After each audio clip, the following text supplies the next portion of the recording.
You might have heard of Dali hitting a bridge causing its collapse. While there's still no official result from the investigation, let's take a look at the data we have gathered from the live video, vessel trackers, news, and a nautical chart. Let's also synchronize their time. Dali departed the port of Baltimore at 12:40 a.m. As per news source, the ship underwent routine engine maintenance while in port. Dali also had a deficiency under propulsion and auxiliary machinery when it was in Chile last June 2023. With 2 pilots on board and assisted by 2 tugs, Dali continued its passage. If we switch on the nautical chart, you can see the shallow waters represented by these blue areas, leaving Dali just enough sea room to maneuver. Upon successfully completing the turn, the tugs were casted off. Now you might think tugs should be casted off only after passing the bridge. This might be advantageous, but ships don't normally hire tugboats just for passing a bridge. Instead, an anchor party will be assigned forward to drop the anchor in case of emergency. But let's talk about that later. Dali continued its normal passage up until 01:25 or 4 minutes before impact. If you observe the AIS track closely, Dali started swinging to starboard when she was abeam of this red buoy and at the entrance of Curtis Bay Channel. The Curtis Bay entrance itself is a change in topography, meaning the high pressure buildup released in this area, causing a pressure difference from the starboard. This can add more force to the swing.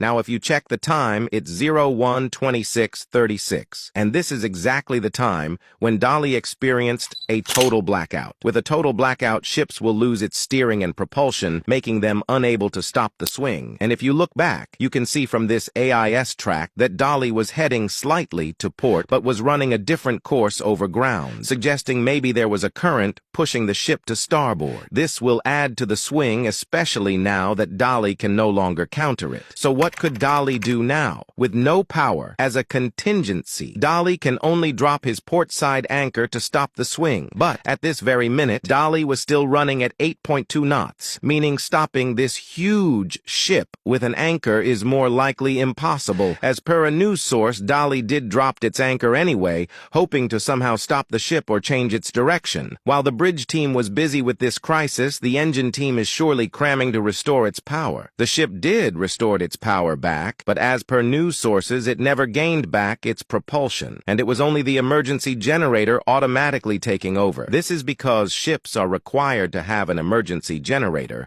that will auto-start within 45 seconds after the ship loses its main power source. For Dali, it was just 33 seconds. Emergency generator can supply power only to emergency steering and not its propulsion. And if you're a navigator, the effectivity of your rudder depends a lot on your propulsion. Other than that, we only have 2 minutes before impact. The pilot did order a hard port, but all this was not enough to stop the momentum of this enormous ship, causing the bridge to collapse.